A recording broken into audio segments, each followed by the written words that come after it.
आप कई famous YouTubers को रोज देखते होंगे, लेकिन ये यूट्यूबर्स फेमस मूवीज में भी आए थे और आपने इनको नोटिस भी नहीं किया होगा। फूड चैलेंज यूट्यूबर्स का ऐसा शातिर दिमाग देखकर आपके होश उड़ने वाले हैं। आपके बॉडी में ये कौन सी चीज है जो सोनी के स्पीकर से भी ज्यादा अच्छी आवाज निकाल सकती है, और कैसे बस ये 4 वर्ड्स बोल के आप अपने फेस को मॉडल जैसा बना सकते हो। ये ऐसे कौन से वर्ड है इस वीडियो में सब पता चल जाएगा, तो इस वीडियो को पूरा देखना। और अभी तक चैनल को सब्सक्राइब नहीं किया तो चैनल को सब्सक्राइब करके उस बगल वाले बेल आइकन को जरूर दबा देना। नंबर 15, 2014 में सोनी ने 185 टीबी का एक कैसेट लॉन्च किया था और सबको शॉक कर दिया था। अभी के टाइम में भी 185 टीबी बहुत ज्यादा स्टोरेज होता है, और 2014 में तो ये एकदम रेवोल्यूशनरी था। आप कह सकते हो इसमें 50 मिलियन जितने गाने स्टोर हो सकते हैं, और ये अकेला 1000 से भी ज्यादा ओरिजिनल आईपॉड्स को रिप्लेस कर सकता था, क्योंकि इसमें इतनी ज्यादा स्टोरेज थी। ये कसम से माइंड ब्लोइंग था, और ये बस एक छोटा सा कैसेट था।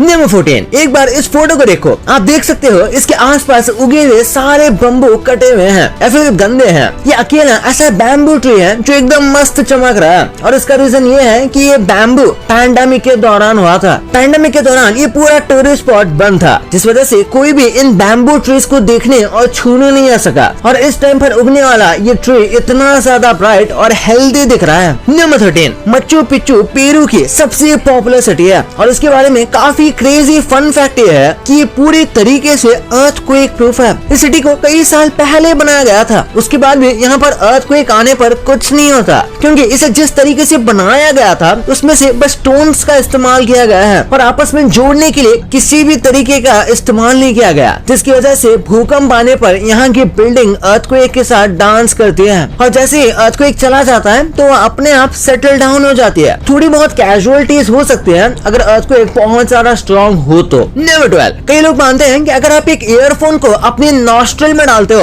और फिर अपना मुंह खोलते हो तो वो ऐसे स्पीकर की तरह काम करेगा, लेकिन ये बहुत ही बड़ा मिसकॉन्सेप्शन है, जो कि बिल्कुल रियल नहीं है। ऐसा करने से आपका मुंह स्पीकर की तरह काम नहीं करने वाला, उल्टा आपके ईयरफोन्स गंदे हो जाएंगे, और आपको ऐसा बिल्कुल करना नहीं चाहिए। आपको एलर्जी हो तो स्नीजिंग की प्रॉब्लम भी हो सकती है ये करने के बाद, इसलिए आपको ऐसा बिल्कुल नहीं करना चाहिए। नंबर 11, ये वीडियो देखकर बहुत लोगों को लगा था कि ये आर्टिफिशियल है, क्योंकि सैंड पानी की तरह कैसे ही बिहेव कर सकती है, पर ये बिल्कुल सच है। कई बार हेल स्टॉर्म के बाद ये नेचुरल फिनोमेना होता है, जिसमें किसी वजह से तो सैंड बिल्कुल ऐसे पानी की तरह बिहेव करने लग जाती है और आगे तक खिसकने लगती है। ये भले ही दिखने में थोड़ा बहुत लिक्विड जैसा लगता है, पर ये एकदम ही ड्राई होता है। आपको जो ये जमीन पर येलो बॉल्स दिख रहे हैं, ये ऐसे ही फिनोमेना को स्टडी करने के लिए यूज होता है। नंबर 10, अगर आप एक खड़े इंसान की हाइट नापोगे और उसी सेम इंसान को लेटाकर उसकी हाइट नापोगे, तो जब वो स्लीपिंग पोजीशन में रहेगा तो उसकी हाइट थोड़ी ज्यादा लंबी आती है, और इसका रीजन है स्पाइन कंप्रेशन और ग्रेविटी। जब इंसान खड़ा होता है तो उसकी बॉडी पर ज्यादा ग्रेविटी एक्ट करती है, और स्पाइन भी थोड़ा कंप्रेस होता है, जिस वजह से उनकी हाइट थोड़ी छोटी हो जाती है। लेकिन जब उन्हें स्लीपिंग पोजीशन पर मेजर किया जाता है तो ग्रेविटी उन पर अलग तरीके से एक्ट करती है, और उनकी स्पाइन भी थोड़ी सी कम कंप्रेस होती है, जिस वजह से वो लंबे लगते हैं। नंबर 9, सोचो आप बहुत सारा क्राउड में बैठे हुए हो और म्यूजिक की आवाज आप ही सुन सकते हो,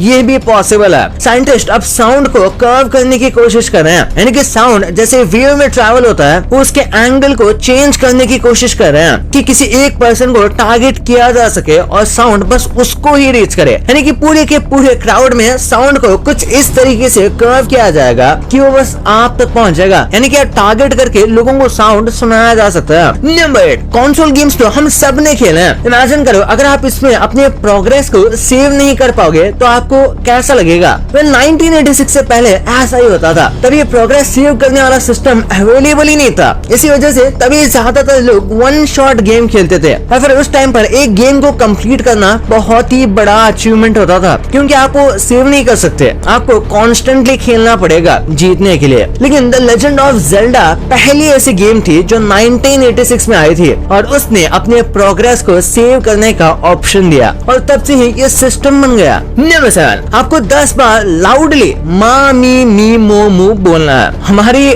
बॉडी की तरह फेस भी अलग अलग मसल से बनता है, और उसके बाद आपके माउथ के मसल्स की अच्छी खासी एक्सरसाइज हो जाएगी, और अगर ये रेगुलर करते हो आप तो आपका फेस काफी टाइम तक रिंकल फ्री रहेगा और फाइन लाइंस भी नहीं दिखेगी। ऐसी एक्सरसाइज आपके फेस को ज्यादा यंग भी दिखाती है। नंबर 6, फुटबॉल फैंस को चैंपियंस लीग की ट्रॉफी तो पता ही होगी, पर क्या आपको ये पता था कि कोई भी टीम जीतने पर इसे अपने घर नहीं लेकर जा सकती। 1968 के बाद ये रूल निकाला गया था कि कोई भी टीम इसे अपने पास नहीं रख सकती, इसलिए जो टीम जीतती है उसके नाम को इस ट्रॉफी पर इंग्रेव किया जाता है और उन्हें एक फुल साइज रेप्लिका दी जाती है, जो कि 11 महीने बाद उन्हें वापस रिटर्न करनी रहती है। लेकिन अगर आप ये सेम ट्रॉफी लगातार 3 बार जीतते हो या फिर 5 बार जीतते हो तो फिर आपको एक परमानेंट रेप्लिका दिया जाता है, जिसे आप हमेशा अपने पास रख सकते हो। और कुछ ही टीम्स है जिनके पास ये एक्चुअली में है। नंबर 5, पूरे दिन में 24 घंटे होता है और हफ्ते में 7 दिन। ये तो हम सब जानते हैं, पर 400 मिलियन साल पहले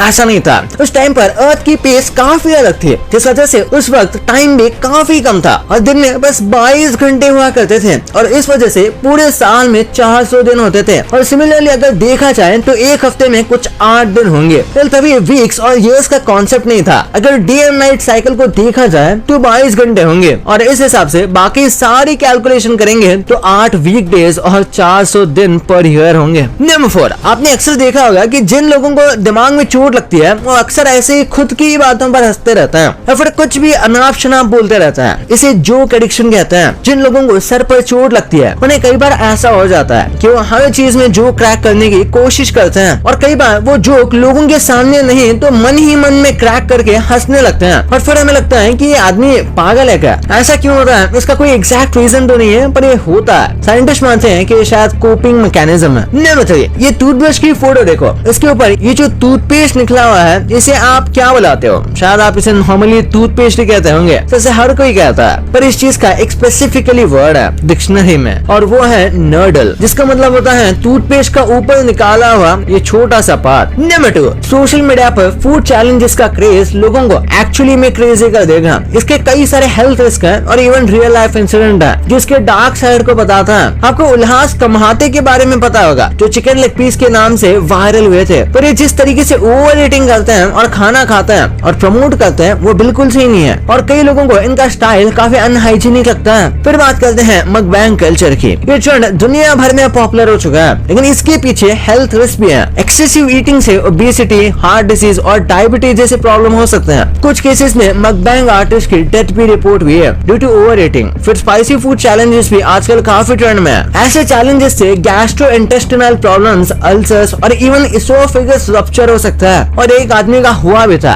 ऐसे ट्रेंड की वजह से, जिसके बाद उसे तुरंत हॉस्पिटल में एडमिट किया गया। इवन 2017 में एक कॉलेज स्टूडेंट के पैनकेक ईटिंग चैलेंज के दौरान डेथ हो गई थी ड्यू टू चोकिंग। ऐसे चैलेंजेस काफी डेंजरस हो सकते हैं और बहुत ज्यादा अनहेल्दी तो ये है ही। नंबर 1, यार आज के यूट्यूबर्स सिर्फ सीन्स में नहीं बल्कि बड़े पर्दे पे भी अपना जलवा दिखाने लगे हैं और हम आपको ऐसे ही यूट्यूबर्स के बारे में बताएंगे जिन्होंने मूवीज या शॉर्ट फिल्म्स में काम किया है। जैसे कि आर्य मिनाती ने 2022 में अजय देवगन की मूवी रणवीर 34 में एक कैमियो किया था। उनका रोल उनकी रियल लाइफ आइडेंटिटी जैसा ही था, एक कॉन्फिडेंट एजी कंटेंट क्रिएटर। इसके अलावा उनका ओरिजिनल ट्रैक वरदान भी मूवी के प्रमोशन में यूज हुआ था। फिर आते हैं प्राजक्ता कोहली यानी मोस्टली सेन। इन्होंने नेटफ्लिक्स में सीरीज मिसमैच में काम किया है, वो भी लीड, और बाद में बॉलीवुड में एंट्री की जुग जुग जियो मूवी के साथ। इस फिल्म में वैसे तो उनका स्मॉल रोल था पर अच्छा रोल था। फिर सौरभ जोशी, उन्होंने किसी भी मूवी में तो नहीं पर बहुत सारे म्यूजिक वीडियोस में काम किया है, यहाँ तक कि खुद भी बनाया है। लास्टली भुवन बाम, जिन्होंने खुद शो बना दिया ताजा खबर, वो भी बड़े OTT प्लेटफॉर्म पे, वो है हॉटस्टार। भाई ये तो आपको पता चल गया, पर ये फूड्स पहले के टाइम में कैसे दिखते थे ये कभी आपने इमेजिन में नहीं किया होगा। और आपने इन फेमस यूट्यूबर्स के नॉर्मल चैनल्स तो देखे होंगे, लेकिन आपको इनके सीक्रेट चैनल्स के बारे में भनक तक नहीं है। और सुबह उठते टाइम ये कौन सी इतनी खराब आदत है जो आपके लिए